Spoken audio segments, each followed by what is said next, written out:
2 years ago, Canadian filmmaker Daniel Roher spent months with Navalny making a 98-minute-long documentary titled Navalny, an intense, stressful, up-close and personal look at the man who's possibly the biggest threat to Putin's hold on power.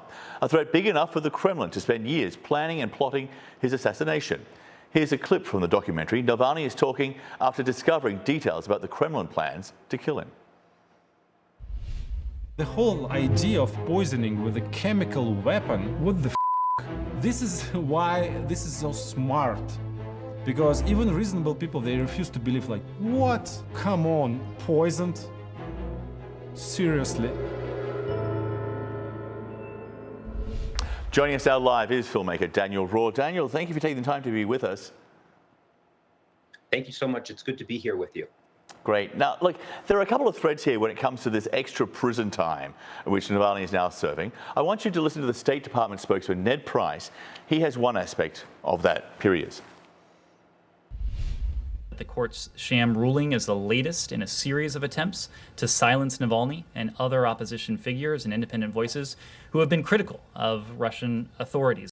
This disturbing decision, the one announced today, is another example of the Russian government's widening crackdown on dissent and freedom of expression, which is intended to hide the Kremlin's brutal war and unprovoked war against Ukraine. So there's the aspect of actually keeping him in jail, but then there's this likelihood that Navalny would move far away from Moscow to a remote prison, harder to reach, more secure, making access to Navalny even more restricted than it is right now. So is that essentially the reason for this trial? The extra prison time will make life miserable, unable to communicate with his supporters will make him go away. Well, the reason for this trial is plain and simple. Alexey Navalny has been outspoken for the last 10 years or so about the regime that the world is seeing in full force, about Putin's evil corruption. And the regime wants him to go away and wants him to be quiet. They tried to murder him. He survived. And they essentially put him in jail and put him in prison for surviving an assassination attempt. This is the backwards Orwellian world that is Putin's Russia in 2022. Well, for now we have Navalny. He's actually tweeting up a bit of a storm.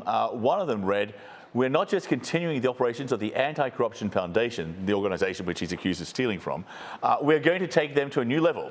The ACF will become a global international organization." That seems hard to see at this point in time, because it gets to the question of how much influence will he have once he's moved not just into prison, but this remote prison, cut off from his supporters. Well, I think one thing we have to be mindful of is that Navalny's great genius is his mastery of the media and his mastery of social media and understanding how to run this organization, this anti-corruption fund.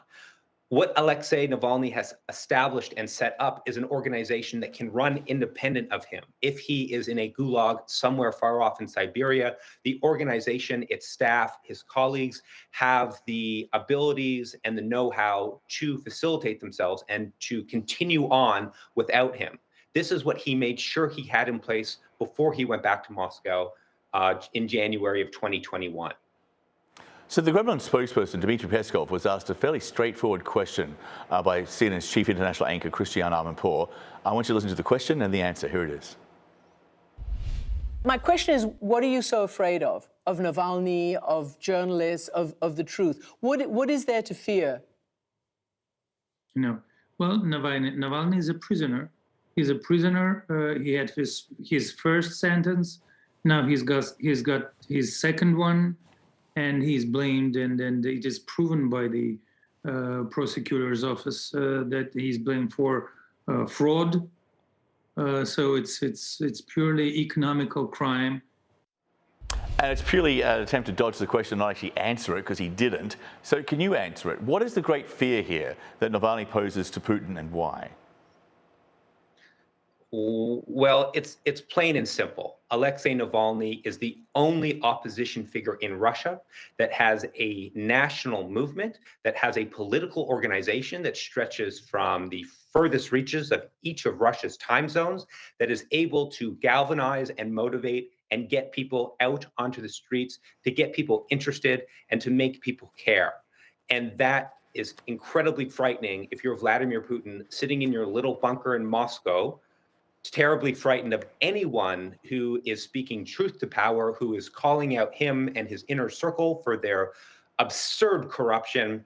And I think that's primarily why the Kremlin is so keen to eliminate Alexei, whether that's by literally murdering him or by sending him off, casting him away in Soviet style to some gulag in the outer reaches. And so just put this in the context of what's happening right now. We have Vladimir Putin, who's pretty much under siege because of this military offensive in Ukraine. Certainly has not gone according to plans. It's not met its military, or at least the initial military objectives that were stated out. There is clearly pressure on Putin. Now, I guess the question of whether or not he'd be forced out of power, that's obviously too early.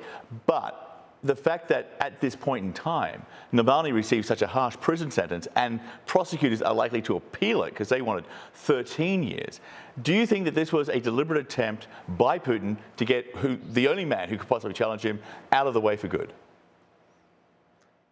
It goes without saying that this is a deliberate attempt to get the only tangible opposition figure in the country out of the way. Vladimir Putin has taken off any semblance of trying to be concerned for his reputation and that of his nation.